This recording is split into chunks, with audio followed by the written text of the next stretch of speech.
Welcome back to Hash's Numbers. I'm Thomas, and here my co-host. Justin? And today we're going to be going over the Week 15 slate of games. So first, on Thursday, we had the Buccaneers take on the Falcons. Falcons come back late. Um, I think they were down 14 at one point, but they come back and Yeah. win the game. Thoughts on that game? Yeah, I mean, well, like I've said in the journalism thing, I wrote it down that if the Falcons wants to win, you gotta get Kyle Pitts more involved, where Kirk Cousins has been hot with Pitts, and also you gotta get Bijan involved, where it showed out. Bijan had 90, like around 100 yards and a touchdown, where Pitts had one like his best game in general. But shout out Maker as well. He bounced back, but the defense really struggled this game. Yeah, Pitts showed why everyone was so high on him just coming out of college. This is what you really expect. I mean, this is better than what you expect. As for the Bucks, it's a tough loss here, especially coming into a division race. Um, a later result it helps, but this is about to be a very interesting division race, and it's coming down to look like one of the NFC West teams might have to go to either Tampa or Carolina in the first round.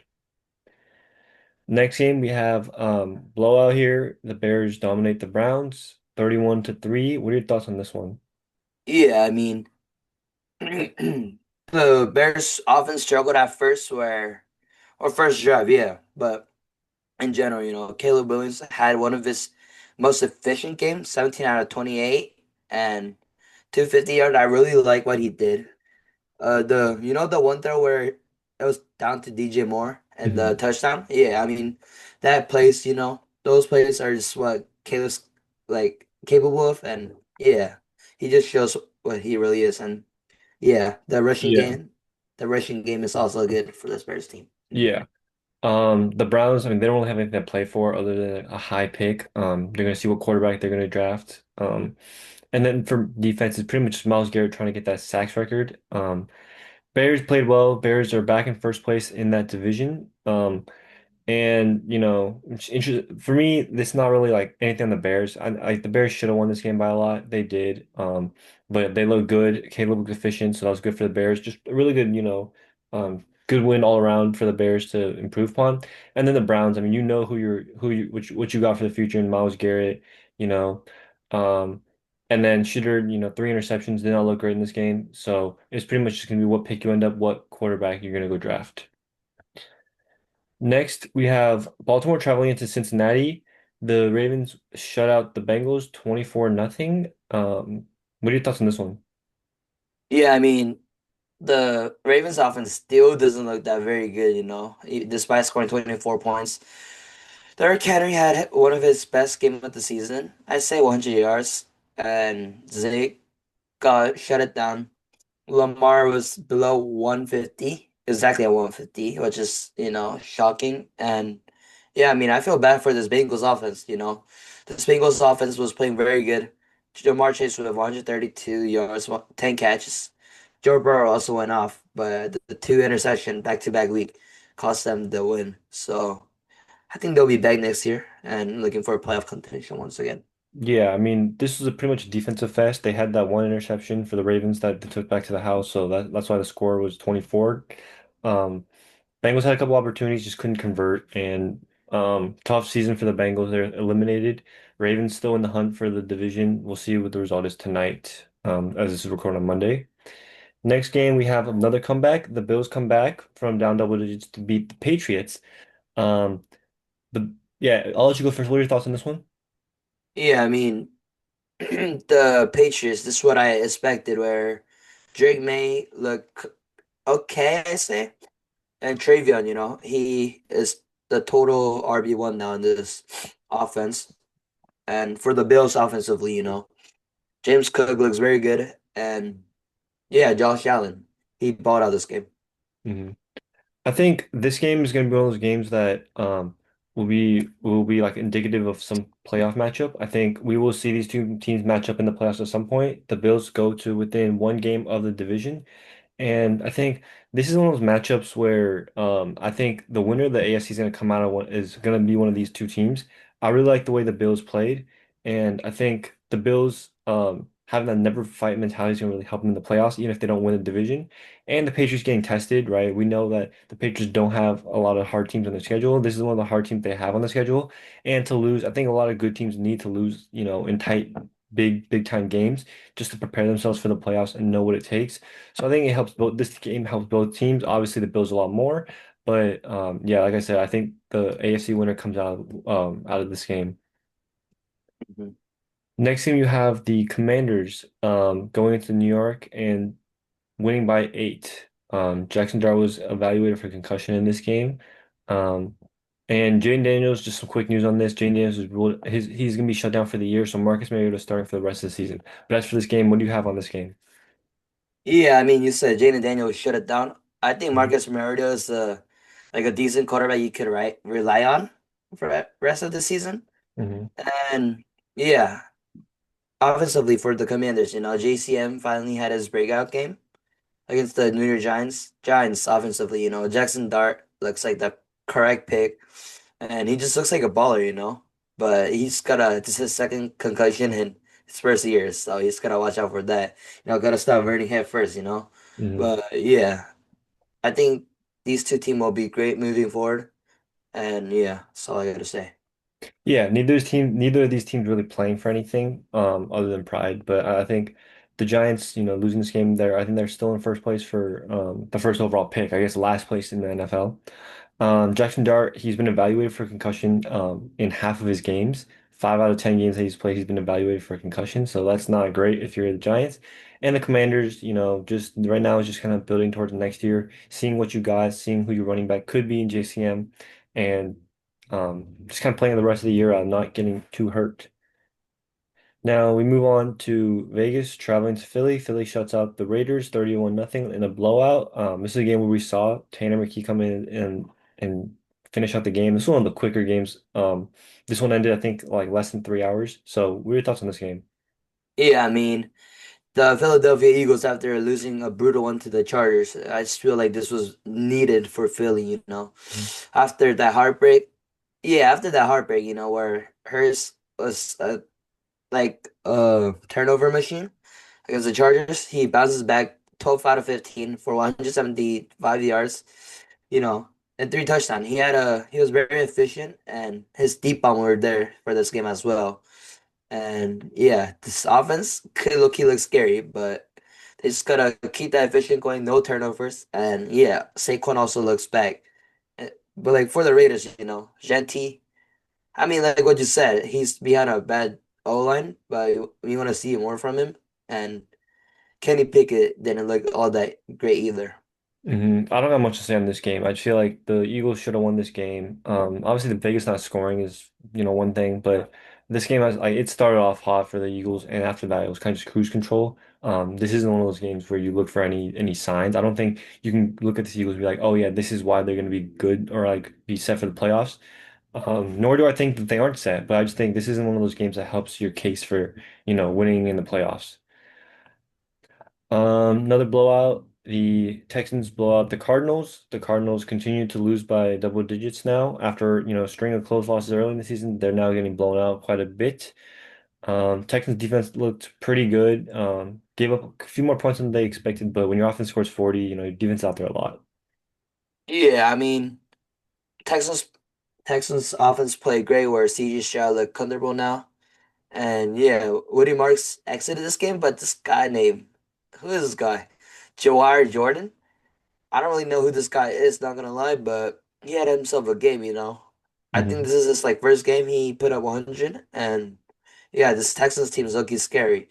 And for the Cardinals, McBride looks like a baller. We all know that, but I think their future moving on is just seeing who their QB is. hmm Another blowout. The Jaguars blow out the Jets. What are your thoughts on this one? I mean, yeah, this was expected where I knew that the Jaguars were gonna play good, but I look he didn't know that T-Law was gonna play this good, where he had himself a career day. But the funny thing is that, he was the leading rusher as well. And yeah, Brady Cook didn't look all that bad either, but he had, the 3 interceptions. Yeah. I feel like. Trevor having 6 touchdowns, big game for him. Um, Brady Cook looked all right. I mean, he threw a couple bad interceptions where you can tell he's still young, but outside of that, it's the Jets, you know.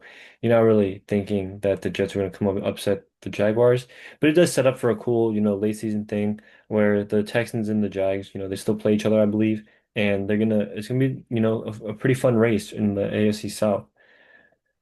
Um, Now we got the Chargers beating the Chiefs on a last second field goal. What are your thoughts on that game? Yeah, I mean, Or not last second field goal, sorry. By a field goal after a last second pick. yeah. The KC is officially out of the playoff, you know. This just feels weird, I've been saying. And the I feel like the biggest point of this game coming out was that Patrick Mahomes suffered a did he suffer?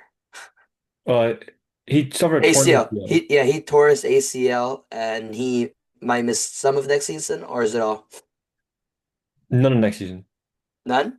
I mean, there's still it's 9 months about. Give or take how he feels. Obviously, if there's other stuff in there, like other, I'll talk about it later. But go ahead and talk about the game. I mean the game was Patrick Mahomes that wasn't playing bad. I mean the this offense, I feel like they need another running back and a wide receiver, you know. Patrick Mahomes, like there's just no like skill set position here beside Travis Kelce and Richie Rice. But yeah, for the Chargers side, you know, Justin Herbert play good. Omari and Hampton also play good, and Gaston finally had himself a game. Yeah. Chargers squeak out a victory. I think out of the three playoff teams right now between the Chargers, the Bills, and the Texans, I think the Chargers are the team you want to face the most just because you can get pressure on Herbert. They're not very healthy. As for the Chiefs, yeah, unfortunately, Mahomes is going to be out for the rest of this season with the torn ACL. Depending on what other ligaments, what other stuff is in there is damaged, it could um, extend the absence. But if it's just a clean ACL, there's a possibility he comes back, especially since he's a quarterback. He doesn't need as much explosiveness in his knees, right? He can potentially come back by the start of next season, maybe give or take miss a couple games. Um, but I saw the stat. Mahomes has not played a snap yet when he's mathematically eliminated from the playoffs. So just something that keeps alive, I guess, And as you mentioned the receiver thing, there's a possibility that, the Chiefs don't tank, but like the Chiefs, kind of bottom out this year, get a pretty good pick, get one of the receivers in the draft that this class is pretty good receivers. They have Carnell Tate, Jordan Tyson, getting one of those two guys. Imagine when Mahomes comes back next year with a better playmaker. Or they go and get O-line. Mahomes can't be running that much, can't be taking as many sacks. Yeah, I mean, I feel like they got to take a running back as well at some point.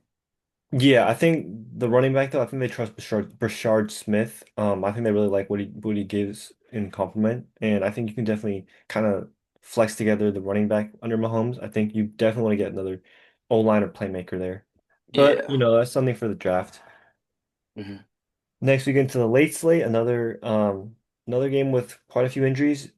The Packers go into Broncos. We're going to Denver, and they lose by 8. Yeah, what are your thoughts on this one? Yeah, I mean, Micah Parsons was also injured this game, where he's expected to be out of the hole this season. And yeah, I mean, for the game in general, Bo Nix looked very good, looking like he's finding his rhythm, you know, 23 out of 34, 4 touchdowns, 302 yards. Yeah, I mean, this offense, you know, we were all concerned saying, you know, this offense gonna be solid or below average from what I heard, you know. But yeah, the Broncos offense looks like they're on fire against a great defense. And I mean, defensively for the Broncos, I feel like they're like what you have said, the secondary got to step up at some point where they allow too many yards to Jordan Love, you know, but two interception. I mean, that's awful. And yeah, their defense wasn't all that bad. And I was just checking, but the Packers had no sacks. So like the Broncos had a very good online game. hmm Um, for this game, I feel like the Packers, they played okay. I think Jordan Love threw 2 picks that, one of them was a deep ball that was 50-50 ball, one of them was a tip ball. But, for the Broncos, this is the best game Bo Nix has had as a Bronco. He was very efficient. He was getting the balls to his playmakers. And for the defense of the Broncos, not really that great. They didn't get any pressure on Jordan Love early. Across them in the second half, the D line started to, get more pressure on him, sacked him 3 times. But, in the first half, there was really no pressure for the D line there. And the secondary, I mean, we were talking, watching those games, talking about how the Broncos secondary is kind of soft. But, ultimately a great win for the Broncos. And yeah, for getting the 1 seed, they put them in a good spot to get the 1 seed. Yeah, I mean, there's a lot more injury this game, you know. There's Christian Yeah. Watson and the star Broncos safety, but I forgot his name. Yeah. Not much to start then. But for Micah Parsons, real quick on the injury, um, it's another torn ACL, but this one might be a little more concerning just because of the other stuff coming with injury. Mahomes was it was a hyperextension where like it might be a little more cleaner. Micah was a plant, so there's a lot more force going into it. Just something to be concerned about. Maybe Micah might miss a little more than Mahomes would heading into next season. But next we got the Panthers traveling to New Orleans. New Orleans does it again. They upset one of the division leaders in a divisional game. The Saints win on a last second field goal.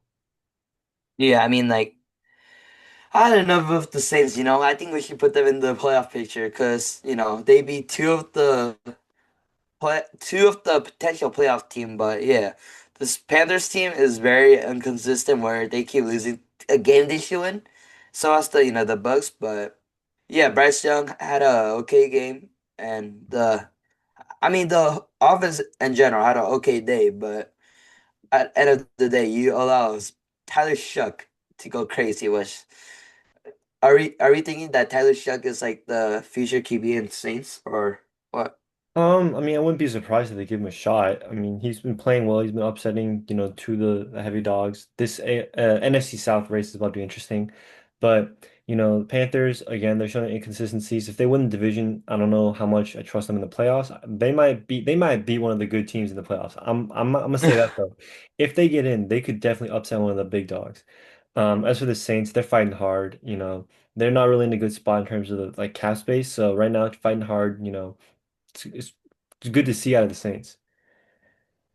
Next, we go to San Fran, where the Titans come in, and San Francisco wins by 2 scores. What are your thoughts on this game? Yeah, I mean, San Francisco is just hot right now offensively. Yeah, Brock Purdy played excellent CMC as well, but oh shoot, yeah, the most impressive thing I saw in the stat wise is Ricky Pearsall, where you know he was back from an injury like 3 weeks ago, I'm assuming, and he had himself his biggest game. You know, 96 yards, 6 catch. I mean, you know, for the Titans, I was low-key a Cam Ward hater. I mean, not a hater, but I didn't see any promise of him. But he's showing me a little flash now, you know, where this Titans offense has no like great skill set players, but at the end of the day, he's showing me stats that I would like from my future QBs. Yeah, I kind of see this Titans team like the Patriots last year, where they're not having a great record, but you see flashes out of your star QB, and you kind of see where you need to build.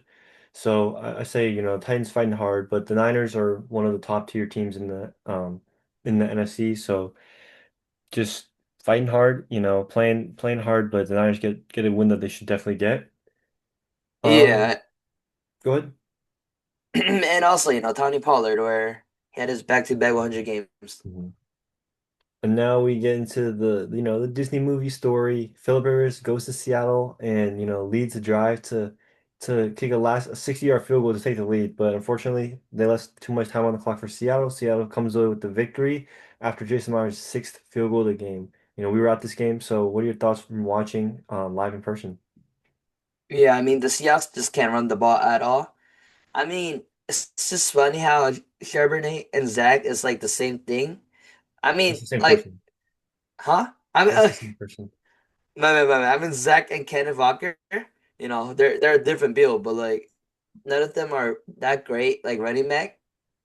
But yeah, for offensively, you know, Sam Darnold looks very good when not pressured, I say. And Jason just continued to shine. Shaheed looks comfortable, and this just offense wide receiver set looks scary. And for the coastwise, you know, I think their game set was just running with Jonathan Taylor. You know, he's the best, one of the best running back in the NFL right now. And when we rely on Phillip Rivers, just rely on not throwing a pick. But like what I've told you, I said that Phillip Rivers was gonna throw a pick on game time or game winning drive, and look what he did. Hmm. Rivers, he was, kind of controlling the ball until the end when he had to force one down the field, which was unfortunate there, last second pick. But this was really a field possession game, like a lot of punts in this game, not a lot of scoring. Defense played pretty well. Jonathan Taylor had a decent game running, but Seahawks continued not to give up a 100-yard rusher. And as for Seattle, gotta be more efficient offensively. Darnold's starting to get figured out a little bit, but Jason, continue to have an underrated good game, Um, at this point, just racking up wins. But shout out to Philip Rivers for proving a lot of people wrong. I know a lot of people thought he's gonna get in there, go in there and just get, destroyed, get absolutely ran out of, but he played pretty well. Yeah. Next we got one of the highest scoring games. The Lions go into LA, but come up just short, 41-34 the final score. What are your thoughts on this one? Wait, what was my bold take? Your bold take? I think you Yeah. said Philip was gonna go for like I forgot what the number was, but you said Philip was gonna go do something. Miles Phillip? Yeah. I mean, yeah, I mean, I expected these crazy numbers from Admiral and Puka. I should have, put that in my post statement. But yeah, just offense for the Detroit Lions looks very good. Where Goff went off. I mean, Jameer was low key like shut it down a little bit, but yeah, Admiral, it was homecoming on California. He balled the heck out of, and yeah, also JMO. This two wide receivers just look scary. Well, I mean, yeah, their defense is a struggle because injury, in my opinion. But yeah, and for the Rams, Matthew Stafford showed us why he is one of the MVP candidate with Puka, and this offense just looks scary. Hmm. This was like a offensive power fest. We did have an injury. Devontae Adams came up, with hamstring injury, which is gonna put his availability in this highly touted Rams Seahawks game in jeopardy. Mm, Lions, came up just short, and they do have a path to make the playoffs, but it might set up for the last week of the season to be, Lions versus Bears for the final spot in the playoffs. Rams look scary. Their defense gave up points, but this is one of the better teams in the offenses in the league, so you're not really worried about that. But the NFC West continues to rack up wins, and it's setting up for a big Thursday. Now we got the Vikings going into Dallas and coming out with the victory. Nine played another great game. Despite throwing a pick on the first play of the game, Nine came in and dominated a little bit. The Dallas defense isn't that great, but what are your thoughts on this game? Yeah, I mean, you proved the point. You said Dallas defense is not that great, but like at the same point, DJ went off for 250. But the funny thing is, he just can't seem to throw the ball to Justin Jefferson, one of the best, I say the best wide receiver in the league right now. But yeah, Justin Jefferson, I just feel bad for him where he had two catches but only for eight targets, which is Hmm. just funny to me. While, he looks like he's hot red with Jordan Addison and players like TJ Hawkinson where he just looks like he could deliver the ball correctly. Yeah, you can definitely see this is a guy who's still like trying to figure out his connection with the receivers. I mean, he didn't get to play with them last year, and then this year he missed some time, so you can tell they're not, clicking with Jefferson. But I'm not really worried about that in the future. Dallas kind of knocked their playoff hopes out the way. So it looks like the Eagles are going to be the only team out of the NFC East to come out and make the playoffs. Hmm. And then that brings us to today. You know, we got the Steelers hosting the Dolphins. I think you went with the Dolphins. Yeah. You still sticking with that? Do you want to switch? What are your thoughts on that one? And anything on the betting wise? Anything, on the line wise where you're Are we doing like all spread or just like just lines? like stuff that you like for players, like any players to have a big game or have not a great game. Yeah, I mean, I probably take like for this game in general, I think the Dolphins are gonna win just Hmm. because their defense is solid, and I think it could shut down, not shut down, but hold Steelers at point. And the line I'll probably be taking is probably like actually they have a line right now. Well, this loads up. I mean, I know like I'm flipping to the Steelers. I think the Steelers, this temperature is concerning me, and I think one thing I looked at was Tua's line for passing.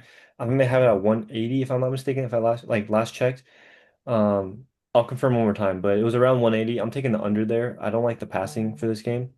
Um, I think this is one of those games where it's gonna be low scoring, a lot of running. Yeah, so that's what I'm taking. I'm taking Tua's under in passing yards. It's at Timeout. 196.5. I'm probably hammering under there. Nice see. Do you have any other lines? Yeah, I mean one of the lines I probably take is Devon Achant. His rushing right now is 80.5, but I mean if you want to take under, I think that'd be a smash. But if you On want, HN rushing? yeah, 80 yard What's Achant. your thoughts on that? Huh? What's your thoughts on that? I mean it's just that Steelers rushing defense is not that great from what I have witnessed. So why would you take the under? No, like not under, like 70, like on all alternate spread. No, but like what would you talk about? Like we're talking about like the HN 80 line. What would you take on that? Yeah, I mean I'd probably take the over. Okay. Yeah. All right. Anything else? And I also probably take, you could take these running back if you really want, like a snipe. And Mm-hmm. yeah. All right. Um, thank you guys for listening. We'll catch you guys next episode. Peace. Yes. Peace.